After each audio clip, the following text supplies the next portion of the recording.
Well, good morning. This morning, we're going to provide an update on what is a significant but not yet a severe weather event hitting the Commonwealth of Kentucky, and that's the impact of Hurricane Helene. As of this moment, we have about 22,000 homes without power in Kentucky. We have no significant flooding at the moment and no major road closures, though we do expect that to change. We are at the very beginning. We expect the impacts to get more significant as we move through the day. Because of that, we're going to send state employees home at 10:30 this morning. And so if you want to think about how serious we are viewing this impact, we do not believe a state of emergency is needed at this point yet. We believe the conditions out there on the roads and for travel are going to get significant enough, especially about noon today, that we want our folks to get home and to be safe. I'm going to walk through a couple of weather slides, and then we're going to turn it over to emergency management, followed by transportation, and then we will take a couple of questions. So let's start with the first one. We're going to try to start with the first one. Well, as it's coming up, really what we are looking at in this event is widespread rain and gusty winds. The widespread rain is 3 to 5 inches possible all the way through Sunday night. I believe the vast majority of the rain we're going to see today, maybe 70%. But as you're looking at the various models and what it could mean, this end of this system could stop pretty much right above central Kentucky and dump rain on us all the way through the end of Sunday. Now, we are pretty dry right now, which means we can take a lot of this rain, but this is a whole lot of rain. And so our biggest concerns are flash flooding in certain areas. We've certainly seen that as Hurricane Helene has moved up through the United States. And it's really important that when that happens, that you do not drive through that water. Remember, always turn around. So this is the first slide. It gives you an idea of what we are looking at and the fact that all of Kentucky is under at least a 15% chance of flooding from the rain that's coming. The rain's going to be really heavy at times, especially moving through the afternoon.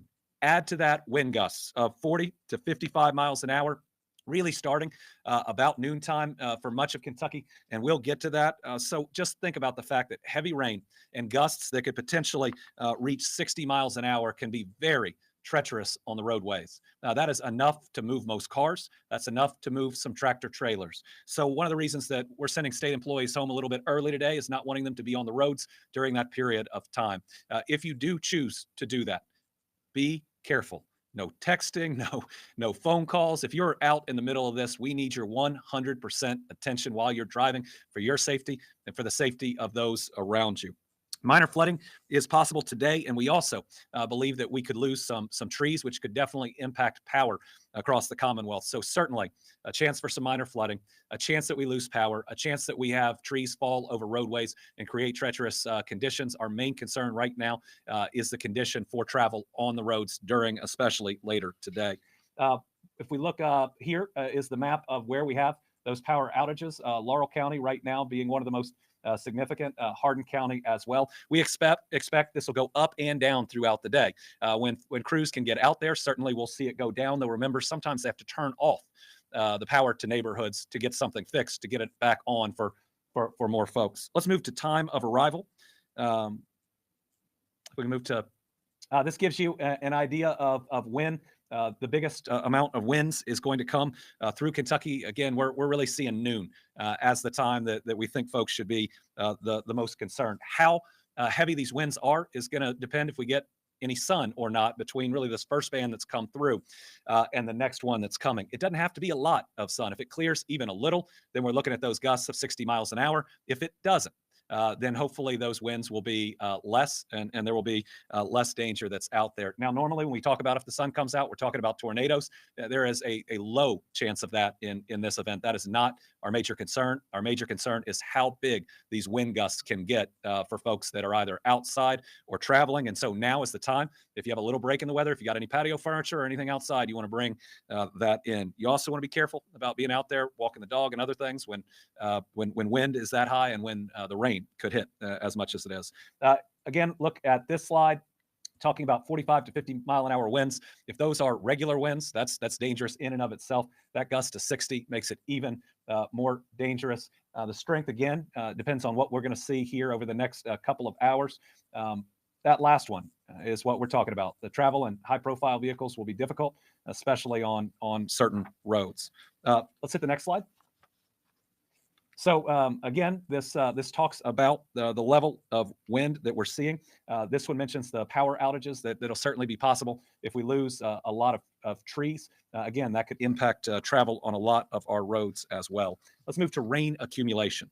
So our two big issues, again, are wind and rain. And we've talked about that wind. The rain's going to be significant. That doesn't mean, given the drought that we've had, that we're going to have flooding, and we don't currently expect widespread flooding. But remember, this is the remnants of a hurricane that's hitting us. And I believe that we all ought to be humble enough to know that this forecast can change and that we may need to get additional information out there as it goes.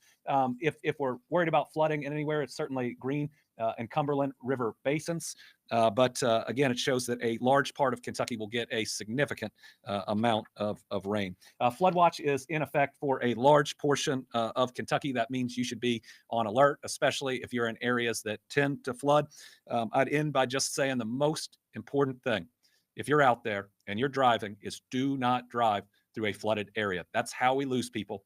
If we lose people in this weather event, it'd likely be that or the result of trees falling or folks out on the roads when the wind is coming through. So do not drive through standing water and never go around barricades.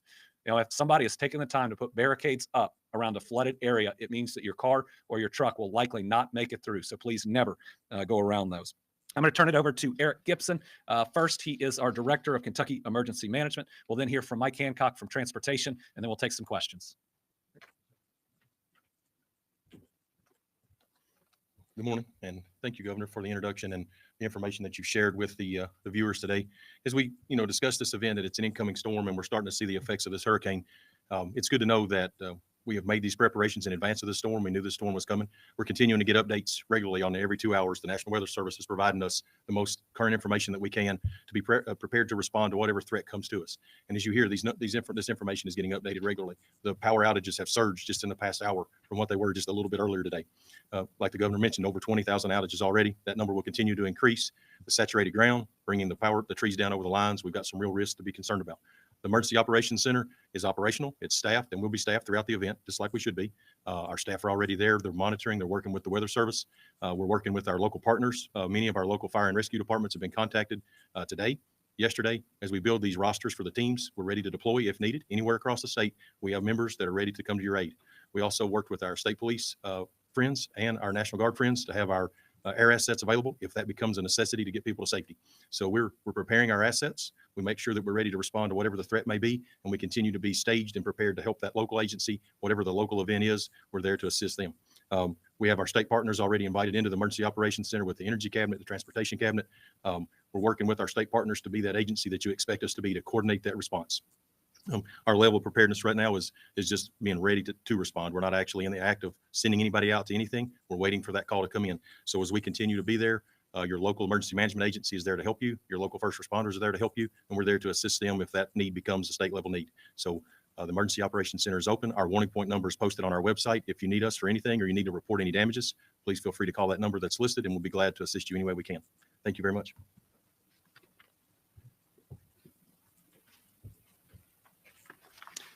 Thank you, Governor. Thank you, Eric. This morning, Team Kentucky is proud to have some of the best public servants around who are ready to spring into action to keep everyone safe. Like you, our state transportation staff has been monitoring the weather, and our crews have been prepping equipment and chainsaws to help with debris removal to keep roads clear. They're on standby to see how the weather unfolds, and will respond as necessary to keep traffic moving on state routes for emergency responders and for travelers. With high winds, the threat of downed trees and power lines, as well as flying debris, is high. These can all pose roadway safety hazards. If you can avoid travel when winds are high and rainfall is heavy, please do. This will give the crews and first responders the time and space needed to protect the public. I want to just quickly reiterate something the governor said a minute ago, especially if you're out on the roadways. Be respectful of the large trucks and other vehicles that are out there with you. The wind can blow them around and create situations. So just make sure that you are keenly watching the environment around you as this unfolds today. If you must travel today, please remember, never drive through high water, as only a few inches of water can float a car. Turn around and don't drown. Take it slow. Avoid hard braking. Hydroplaning most often occurs when a vehicle is driving too fast in wet conditions. Keep your headlights, keep both hands on the wheel, and keep a safe distance from vehicles around you. Never touch down utility lines or try to move trees tangled in those lines. If you encounter a dark traffic signal, treat the intersection like a four-way stop. Secure your load. Make sure any items you're transporting have been securely tied or covered. And be mindful of debris remaining alongside roads. Crews often move debris to the right-of-way to make a clear path, and will return shortly to clean all of that up. Urge everyone to stay weather alert by monitoring weather forecasts today. And finally, check traffic on a navigational app like Waze or on the KYTC website at gokentucky.ky.gov. Now I'll turn it back over to the governor. So in summary, certainly a significant weather event. Our main worries are wind gusts and sustained wind, as well as the amount of rain. We've pre-staged assets across Kentucky to be ready to respond if it moves from significant to severe. Finally, we just want to make sure that everybody out there is careful. We made it through F4 tornado and F3 tornado, multiple smaller tornadoes, terrible flooding in 2021 and 2022, multiple polar plunges and other major storms that have come through. We want to make sure that everybody makes it through this, and that the lessons that we have learned about being smart, about being cautious, and about looking out for each other, that we bring all that to bear in facing Hurricane Helene.